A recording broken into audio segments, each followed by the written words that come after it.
नमस्कार बंधुरा आशा करছি সকলে খুব ভালো আছেন। তো দেখুন আমি যেটা দেখাচ্ছি সেটা কিন্তু বাড়িতে তৈরি একটা জৈব সার। আপনারাও কিন্তু বাড়িতে জৈব সার তৈরি করেন, কিন্তু সেটা যতটা সময় সাপেক্ষ আমি আজকে যেভাবে আপনাদের দেখাবো সেটা কিন্তু ততটাও সময় সাপেক্ষ নয়।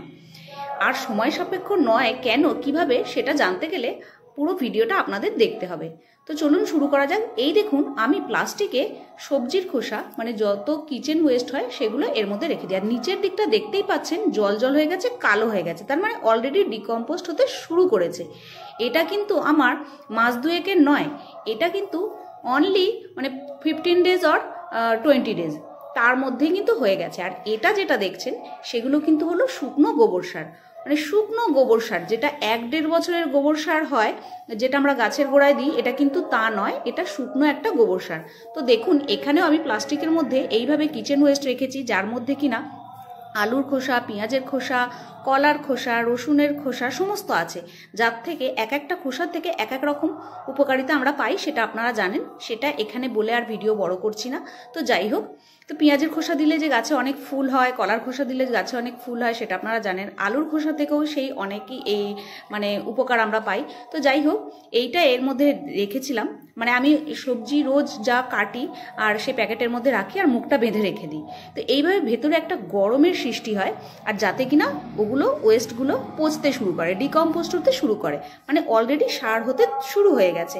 তো নিচের দিক থেকে অলরেডি সার হতে শুরু হয়ে গেছে, ওপরের গুলো কিন্তু এখনো হয়নি। তো আমি কি করব, ওপরের গুলো প্রথমে নামিয়ে নিয়েছি দেখুন, তারপরে মাঝখানে এই যে শুকনো গোবর সারটার কথা বললাম যেটা আমি আপনাদের দেখালাম সেটা দিয়ে দিলাম বেশ কিছুটা, তারপরে আবার আমি এই খোসাগুলো দিয়ে দিলাম। এদিকে দেখুন এই প্যাকেটে বেশ কিছুটা আমি দেখাচ্ছি, সেটা কিন্তু কিছুদিন আগে রেখেছিলাম, প্রায় দিন 20-25 আগে, তো পুরোটাই একদম মানে পচে সার হয়ে গেছে। এদিকে দেখুন আরও একটা প্যাকেটে, আপনারা শুধু গোবর সার দিয়েই করবেন তা কিন্তু নয়, আপনারা মাটি দিয়েও করতে পারেন। এই দেখুন পুরোটা পচে গেছে, এটা কিন্তু মাত্র 25 দিনের, মাত্র 25 দিনের।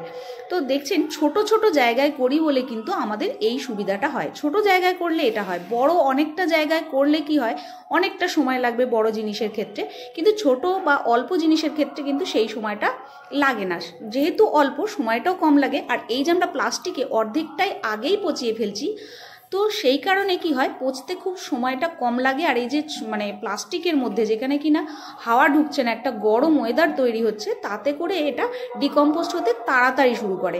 আর আমরা যখন বাড়িতে অন্যান্য মানে ভাবে করি, যে মাটির পাত্রের মধ্যে রেখে সেখানে কিছুটা নিচে মাটি দিলাম, আবার কিছুটা সবজির খোসা দিলাম, ওপর থেকে আবার মাটি দিলাম, চাপা যায় করে রাখলাম, তাতে কিন্তু এত তাড়াতাড়ি ডিকম্পোস্ট হয় না। আপনারা দেখবেন এটা পুরো এইভাবে এই প্রক্রিয়াতে করতে গেলে পুরো সারটা রেডি হতে অন্তত 5 মাস সময় লাগে।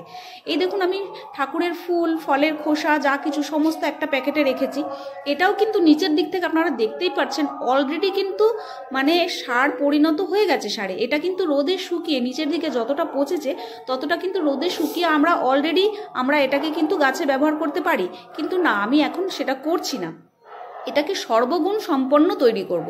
মানে পেঁয়াজের খোসা, রসুনের খোসা, আলুর খোসা, আরও মানে কলার খোসা, এর মধ্যে গোবর সারও পাচ্ছেন, মানে এই যে সারটা রেডি হচ্ছে এটা কিন্তু সর্বগুণ সম্পন্ন হবে।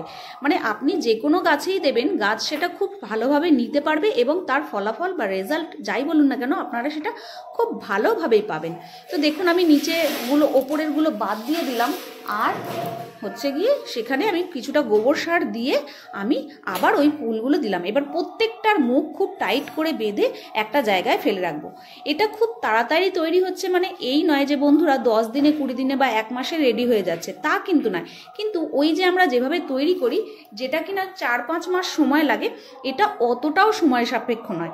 আমি আপনাদের বলছি যেভাবে আপনারা করে দেখুন, এটা 2 থেকে 2.5 মাসের মধ্যে কিন্তু রেডি হয়ে যাবে, খুব বেশি হলে 3 মাসে রেডি হয়ে যাবে। দেখুন আমি এখানে রেখে দিয়েছিলাম, অলরেডি পুরো মাটি হয়ে গেছে, মানে প্যাকেটটা ছিঁড়ে মাটি হয়ে গেছে, আমার এখনো গাছের সঙ্গে মেশানো হয়নি। তো দেখুন আমার পুরোটা রেডি হওয়ার পর জিনিসটা এইভাবে হয়। তো আশা করছি ভিডিওটা থেকে আপনাদের অনেক উপকার হয়েছে আর আপনাদের অনেক কাজে লাগবে। এটা কিন্তু সরাসরি আপনারা মাটির সাথেও মেশাতে পারেন, আবার গাছের গোড়াতেও দিতে পারেন। বেলি ফুল বা জুঁই ফুলে দেখবেন আপনারা বেশ কিছুটা ফুল একসাথে হয়ে যাওয়ার পর মাঝে আবার কিছু সময় রেস্ট নেয়। এই রেস্টের সময় গাছের কিন্তু আরও অনেক এনার্জির প্রয়োজন হয়, যা কিনা আবার দ্বিতীয়বার ফুল ফোটার জন্য সাহায্য করে। তখন কিন্তু আপনারা গাছের গোড়ায় মাটি খুঁড়ে দুমুঠো করে এই সার দিয়ে দিতে পারেন। আর এটা কম বেশি হলে কোনো অসুবিধা হবে না, যেহেতু আপনারা বাড়িতে বানাচ্ছেন। তো আশা করছি এই ভিডিওটা থেকে আপনাদের অনেক উপকার হয়েছে, আর কিভাবে খুব তাড়াতাড়ি করতে পারবেন সেটাও বুঝতে পেরেছেন। প্লাস্টিকে রাখার জন্য কিন্তু এটা হচ্ছে। তো এই ভিডিওটাকে আপনাদের অনেক অনেক ভালোবাসা দেবেন, আর উপকারী বলে মনে হলে আমার চ্যানেলটিকে সাবস্ক্রাইব করে যাবেন। আজ এখানেই শেষ করছি, নমস্কার।